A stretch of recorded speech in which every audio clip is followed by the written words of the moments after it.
my goodness, the day you've been waiting for is right around the corner. It's time to start packing your student teacher bag with everything you might need to have a successful student teaching journey.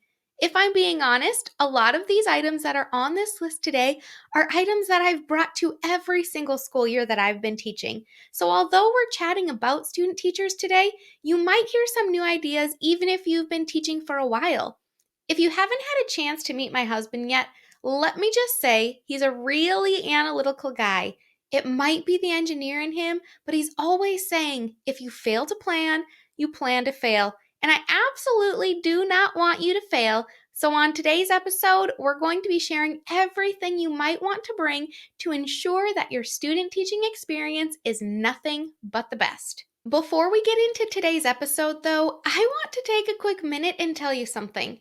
If I haven't told you recently, thank you for your unending support and for showing up and listening to our Student Teacher podcast series. It's no surprise that this podcast is new, but you listeners are continuing to blow me away every single day. I'm not sure if you're a stats person or not, but last week when I was logging in to post our episode for February 3rd, I glanced at our monthly podcast stats and I literally almost fell out of my chair. In 2020, our highest monthly listens just so happened to be in December with 154 episode downloads. Fast forward just 1 month to January of 2021, and you guys really showed up. Just last month, there were over 400 episode downloads, 453 to be exact. You guys, seriously, thank you from the bottom of my heart. If you don't already know, I'm a one-man show. I write these episodes, I record them, I edit them, and I upload them. Sometimes my husband helps a little bit with the uploading, but regardless, I'm pretty much a one-man show. Even though an episode might only be 20 minutes long, it takes around 5 hours each week to create these episodes for you. Although it would be amazing to have a team of people doing the behind-the-scenes work, that costs money. And the purpose of this podcast isn't to make money, because I promise you, I'm not. The purpose of this podcast is to share free knowledge with all of you listeners and to help you feel confident and supported as you blossom into the teacher that you were born to be. So again, when you hear me say thank you for being here, I seriously do mean it. Being able to share my passion with all of you is worth more than I could ever explain. I'm just blown away by the 453 episode downloads for January, and I can't wait to check the stats and see who's all showing up in February. Welcome to the North Dakota Teaching Podcast. Whether you're a first-year teacher, veteran teacher, or just a mom trying to gain some new insights, you are right where you are meant to be. Kayla Durkin, founder of the Blossoming Teacher course, is passionate about helping new teachers blossom into the teacher they were born to be.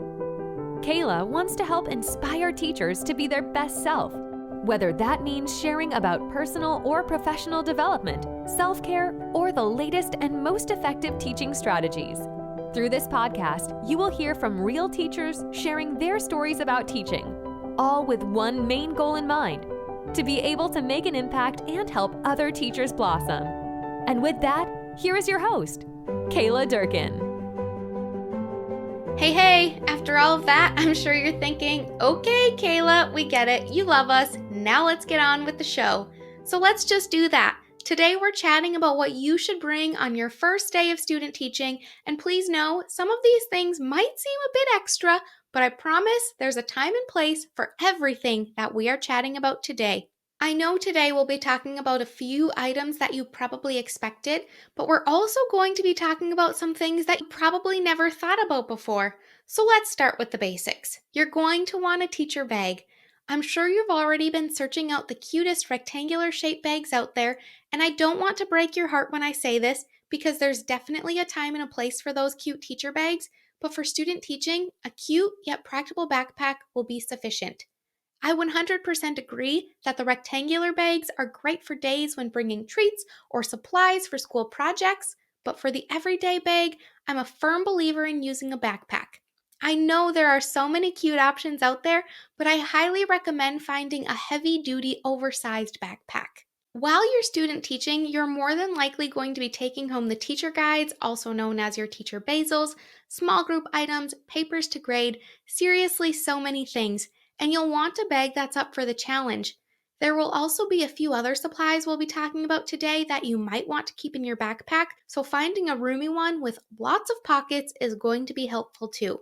The main reason why I'm a firm believer in using a backpack is because it leaves your hands open and free when you're fiddling with your keys to get into the building, when you're carrying that $5 coffee you just bought, to answer your phone if someone starts calling. I think you get the point.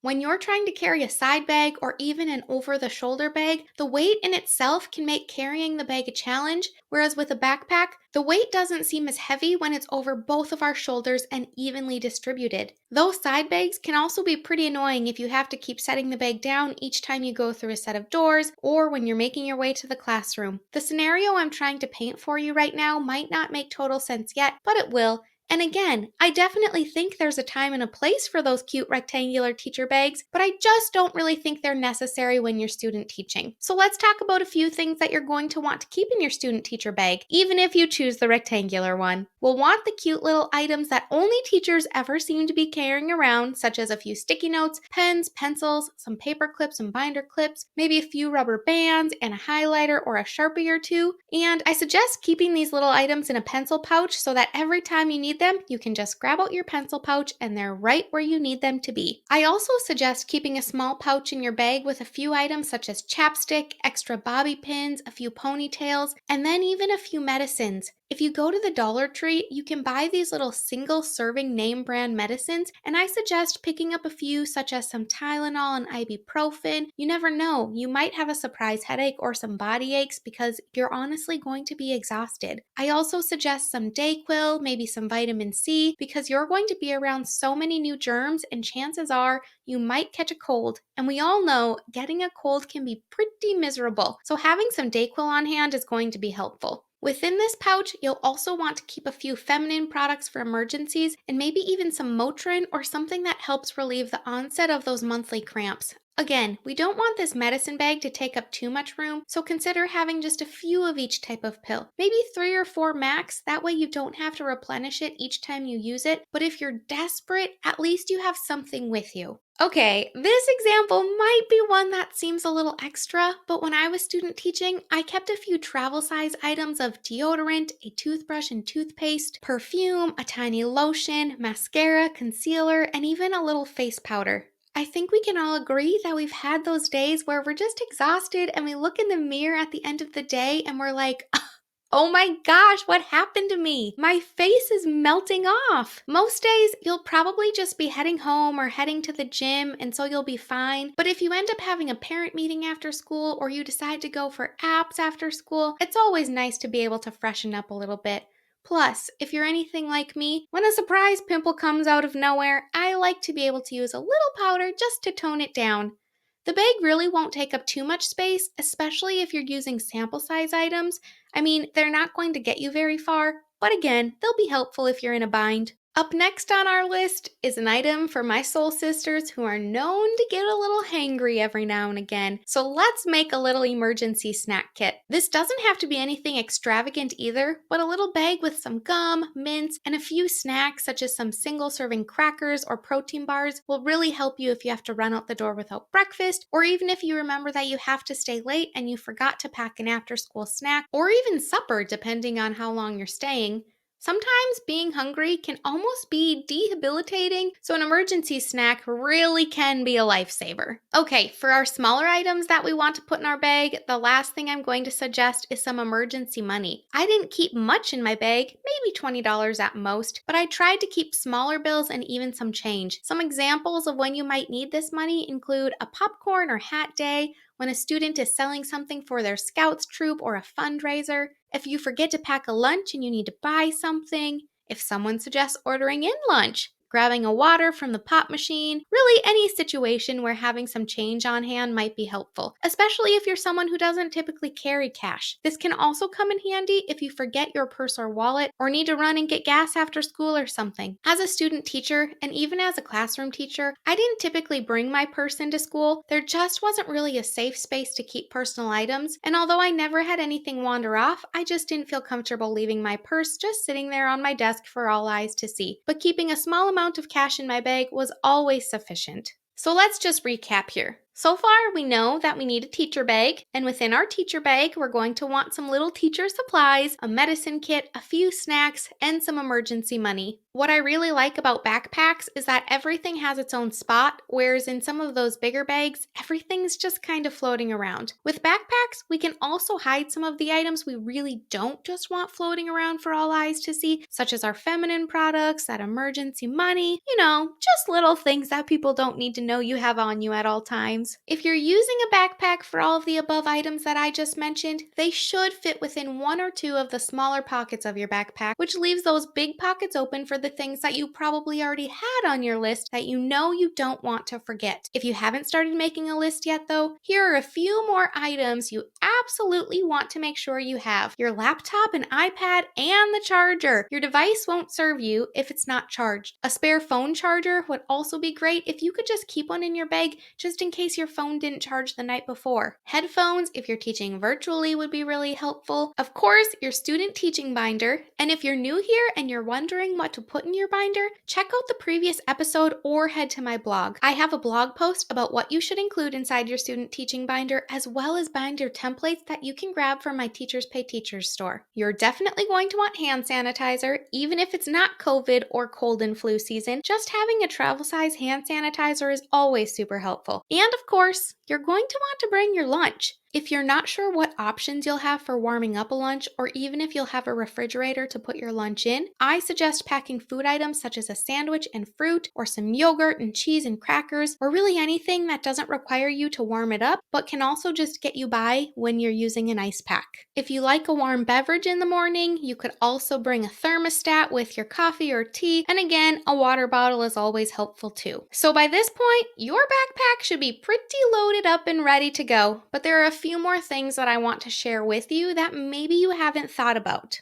I'm going to make the assumption that most of us will be driving to our placement, so here are a few items I suggest keeping in your car just in case you end up needing them. More times than not, you absolutely won't need these items, but the day that you do need them, you'll definitely wish you would have had them. Here's what I want you to do. I want you to go through your closet and find an old outfit that you'll honestly probably never wear, but you'd wear it if you had to. I would suggest something that's pretty neutral in colors and would probably go with whatever undergarments and shoe you're wearing. Are you wondering where I'm going with this yet? As much as we would like to pretend that everything is always going to be perfect, there might be a day when you spill your coffee all over yourself, when a student gets sick and accidentally gets it on you, or an art or science project gets a little bit too messy. Sometimes unexpected things happen, and it is really helpful if you have an extra change of clothes that you're able to keep with you just in case of an emergency. It's definitely not required to have a change of clothes with you, but you just never know when they might come in clutch. A few other things I would suggest keeping in your vehicle would be a comfortable pair of shoes in case you're doing an outdoor activity or you decide to join gym class with your students for the day, a sweater or a cardigan that you can toss on if it's chilly out, some extra socks if your feet get wet at recess. I understand that having these items in your car isn't as convenient as if they were in the classroom with you every day, and if your school provides you with a locker or an area to keep belongings, you might consider keeping them there, but if not, having them in your vehicle will be really helpful, especially if you live really far from your school and there would be no opportunity for you to drive home in case something did come up.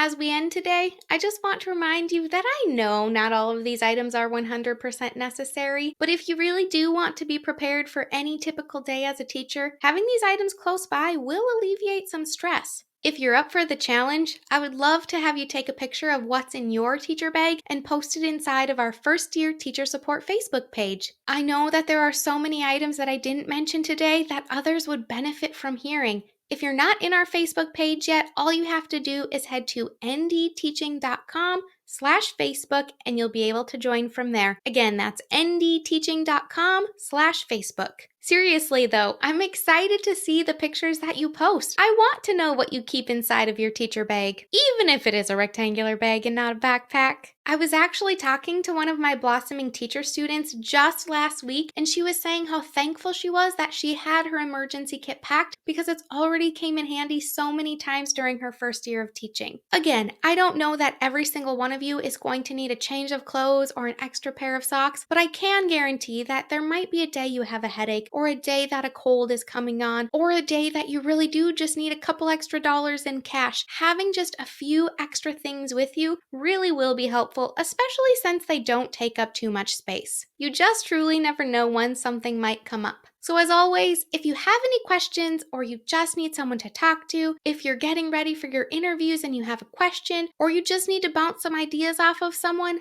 I am always just a message away. I really would love to chat, so head to Instagram, look up North Dakota Teaching, which is where you can find me, and send me a DM. I really can't wait to follow alongside your journey and watch you blossom into the teacher that you were born to be. Best of luck during your upcoming experience. I know you're going to be amazing. Thank you so much for listening to this episode of the North Dakota Teaching Podcast. If you're enjoying the show, please feel free to rate, subscribe, and leave a review wherever you listen to your podcasts. We really appreciate that effort. Be sure to tune in to the next episode for more teaching tips to make an impact. Until next time.